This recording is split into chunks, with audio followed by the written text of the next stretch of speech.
Bonjour à tous, bienvenue à notre moment d'échange, à notre moment de partage. Une réponse à propos, je suis le pasteur Armel. Je tiens avant tout à remercier toutes ces personnes-là qui m'encouragent vivement dans ce travail. Cela me fait chaud au cœur, cela me donne encore plus de force pour apporter quelque chose de bon qui peut édifier une personne sur une question particulière. Donc soyez énormément bénis, soyez richement bénis pour ces encouragements-là qui m'aident dans l'accomplissement des choses que le Seigneur m'a mis à cœur.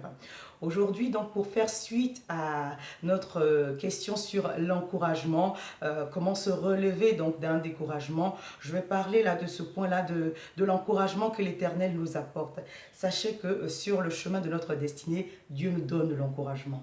Dieu nous donne des motifs de rester encouragés, fortifiés pour persévérer. J'ai cette histoire-là de cette femme qui avait une fois son enfant coincé sous une voiture et qui a eu la force, une femme qui est d'une taille normale, qui est d'une corpulence normale, de soulever une voiture de plusieurs tonnes pour décoincer son enfant qui était, on va dire, bloqué sous les pneus. Après, donc, cet exploit-là, quand on lui a demandé, « Madame, comment avez-vous fait ?» Elle a dit, « Mais moi-même, je ne sais pas. Comment est-ce que j'ai fait ?»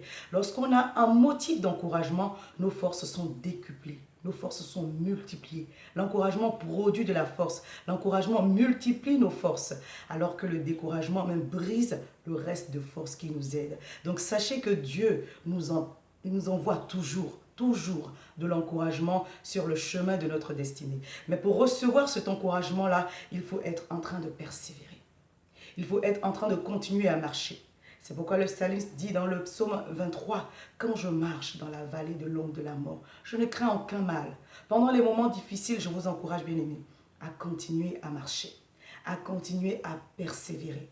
On ne s'arrête pas dans le désert, parce que là, il y a les ossements. Si vous vous arrêtez dans la vallée de l'ombre de la mort, certainement vous allez mourir, vous allez vous asphyxier. Mais si vous continuez à persévérer, vous n'allez pas craindre, parce que vous allez sentir, vous allez recevoir la présence de Dieu qui vous aidera dans les moments difficiles. Lorsque vous êtes en train de persévérer, sachez et ayez l'assurance de la présence de Dieu. Parce que c'est parce que Dieu est présent avec vous dans la vallée de l'ombre de la mort que vous allez sortir de cette vallée-là. Donc quand on est en train de persévérer, Dieu nous envoie de l'aide. Il nous envoie des connexions divines, des personnes qui connaissent un chemin que nous ne connaissons pas, mais qui nous seront utiles. J'en donne pour exemple, je reviens un peu là-dessus sur le passage de 1 Samuel 30 où David et ses hommes sont revenus donc de guerre et ils ont été confrontés au camp qui a été dévasté. Ils ont pleuré, des hommes d'âge mûr, des guerriers vraiment avertis, ils ont pleuré toutes leurs larmes, ils étaient dans l'amertume, mais ils se sont fortifiés et David et ses hommes se sont mis en marche. Se sont mis en marche pour aller récupérer dans le camp de l'ennemi tout ce qui avait été volé, tout ce qui avait été pris, les femmes, les enfants et tous leurs biens.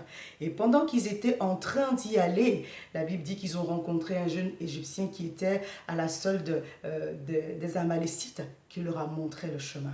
Comprenez? Donc même quand l'ennemi va organiser des choses, sans le savoir, il va préparer le chemin de votre aide. Il va préparer le chemin qui vous aidera à pouvoir ramener tout ce qui a été volé, tout ce qui a été endommagé.